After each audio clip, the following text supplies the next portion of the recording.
Charlotte Dornelas, il y a quelques jours, la présence d'une fillette voilée aux côtés de joueurs de foot en Angleterre a largement fait réagir sur les réseaux sociaux. Que comprendre ? Alors, cette question du voile de manière générale et en particulier dans le cas qui nous occupe, révèle des incohérences en cascade dans le débat public. D'abord, il y a une précision, et certains l'ont noté, vous l'avez dit sur les réseaux sociaux où la polémique a enflé.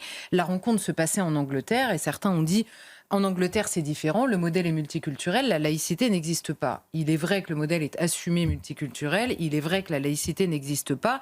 Il n'en demeure pas moins que là, en l'occurrence, c'est la question de l'âge qui s'invite dans le débat et que ça ne concerne pas tellement la question de la laïcité, peut-être plus le modèle multiculturel, mais que c'est le modèle culturel qui draine le voile sur une fillette qui a moins de 10 ans, objectivement, sur les images, qui interroge quand même la relation à la femme, la relation entre les sexes, et donc l'harmonie entre les sexes, qui est quand même assez similaire partout en Occident, même en Angleterre, avec qui nous avons de nombreuses différences par ailleurs. Alors il faut voir que dans l'histoire, et je pense que c'est important de le voir, le voile, c'est-à-dire le fait de voiler les femmes, de manière générale, de se couvrir la tête, n'a pas toujours la même signification. D'abord, il est culturel dans une certaine mesure, et plus largement que dans les pays musulmans, notamment par le biais religieux. On voit à différentes époques, c'est d'ailleurs un argument qui est souvent utilisé, que la plupart des femmes se sont couvert la tête, se couvraient la tête, continuent à se couvrir la tête, notamment pour aller dans les lieux de culte, par exemple. C'est vrai, de manière assez générale, c'est vrai dans de multiples pays dans le monde. Il y a eu un mouvement d'abandon de cette pratique, notamment au siècle dernier, en Occident bien sûr, mais également dans le monde musulman. Et ce sont toutes les images qui circulent régulièrement. On dit, mais regardez, soit dans des tenues traditionnelles, soit dans des tenues largement occidentalisées, qui n'intégraient pas le voile ces derniers temps. Et il y a eu, dans les pays musulmans essentiellement, forcément, un mouvement récent de réislamisation, notamment culturelle, et qui a été dans une large mesure une réponse à la pression culturelle occidentale dans le monde entier.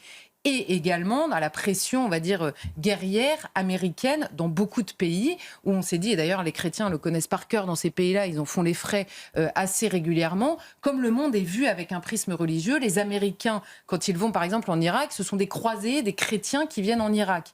Donc les chrétiens en payent le prix sur place, mais donc l'Occident est assimilé à un ennemi à travers le regard américain. C'est important pour nous de le comprendre, parce que quand on voit une contre-offensive chez nous, il faut comprendre que ça draine aussi tout ce sujet-là. C'est important évidemment d'en avoir conscience, puisque ce qui nous arrive en Occident, notamment sur la question du voile, arrive par le biais migratoire. On constate bien qu'il y a là une évolution communautaire et non féminine.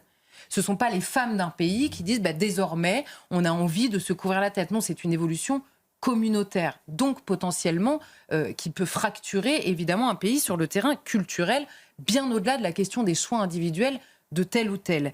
Et dans ce mouvement de réislamisation, c'est moins Dieu qui est invoqué que la question du rapport entre les sexes. On ne dit pas la femme se couvre par rapport à Dieu. Non, on dit, en effet, il y a une question de pudeur, c'est extrêmement souvent relayé, et ça peut provoquer un débat entre adultes, une évolution différente de l'harmonie entre les sexes, on peut se poser cette question-là, mais cela peut provoquer un rejet extrêmement légitime dès lors qu'il s'agit d'une fillette.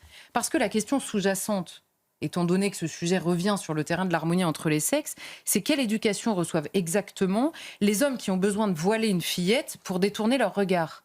Et cette question ne concerne ni la laïcité, ni la question de la liberté des femmes, ni même de la culture vestimentaire. Elle concerne tout simplement le rapport humain entre les hommes et les femmes, et il est normal que l'Occident puisse réagir sur cette question en expliquant que non, une fillette n'est pas l'objet du regard masculin dans aucune circonstance. Mais pourquoi disiez-vous tout à l'heure que le sujet révélait des incohérences en cascade? Lesquelles? Mais de manière générale, sur la question du voile, il y a des incohérences du côté des promoteurs du voile, et encore une fois, au-delà de la question individuelle de tel ou tel qui se défend. Plusieurs incohérences. On nous dit que ça n'est pas une obligation religieuse, et donc c'est un choix individuel.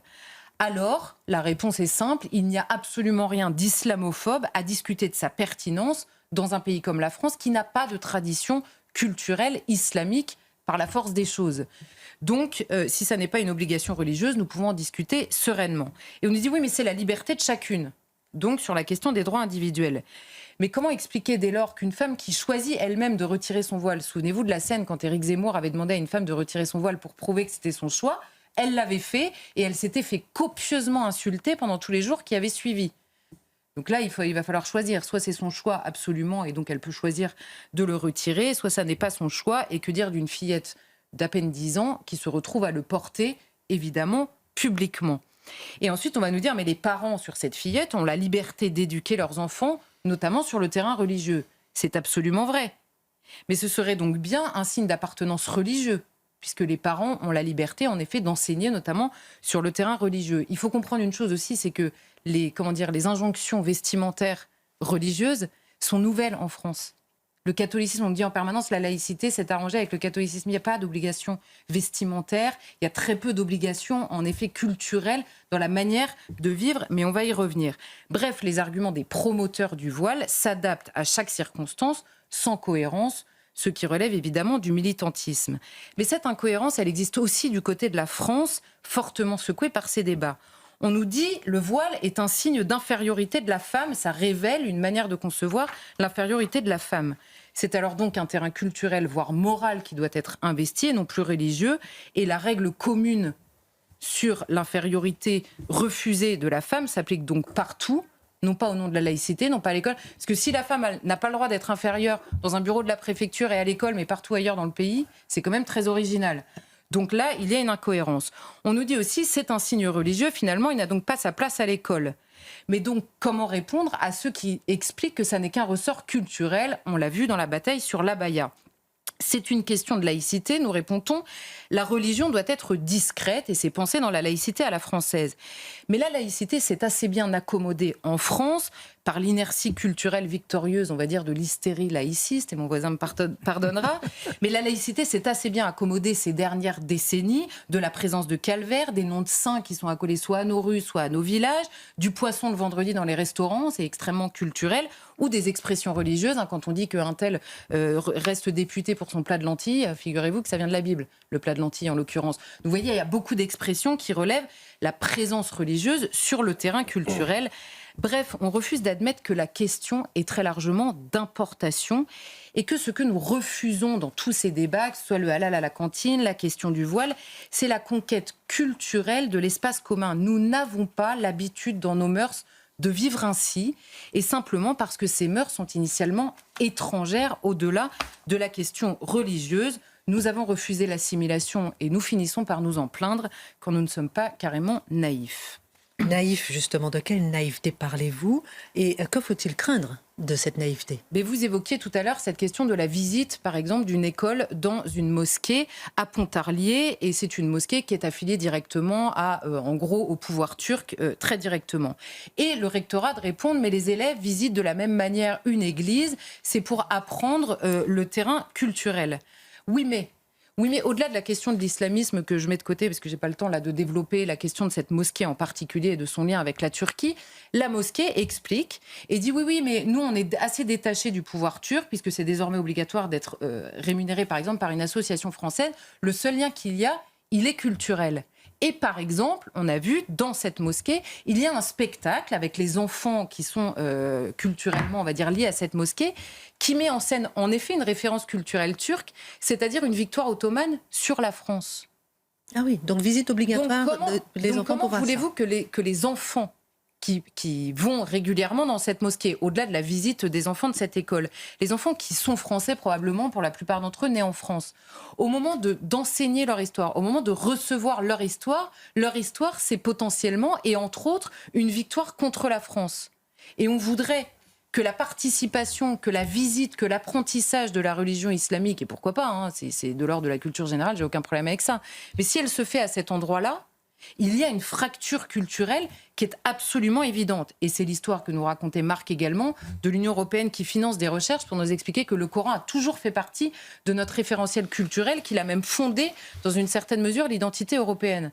Donc on explique depuis 15 ans aux Français que les racines chrétiennes, c'est une invention de l'extrême droite, qu'il faut tout déconstruire. Et en fait, on a trouvé une histoire de remplacement qui est une histoire culturelle importée d'une religion qui n'est pas... C'est même pas une question morale de est-ce que c'est moins bien, est-ce que c'est mieux ? C'est étrangers. Et les gens, par ailleurs, et j'en finirai avec ça, qui nous expliquent que c'est quand même normal que les étrangers, quand ils arrivent en France, ne rompent pas avec leurs traditions et que donc ils les pratiquent ici, ne rompent pas avec leurs traditions. Ça veut bien dire que tout le monde reconnaît qu'elles sont importées d'ailleurs, elles sont étrangères, ils viennent avec. Le problème, c'est que quand les minorités ne sont plus des minorités dans un certain quartier, les traditions qui sont importées deviennent majoritaires et c'est comment dire, les habitants précédents qui se sentent alors étrangers aux mœurs qui sont ainsi importés. Il ne faudra pas dès lors les accuser de fantasmes ou d'extrême droite quand ils se sentiront à leur tour étrangers, mais cette fois-ci chez eux.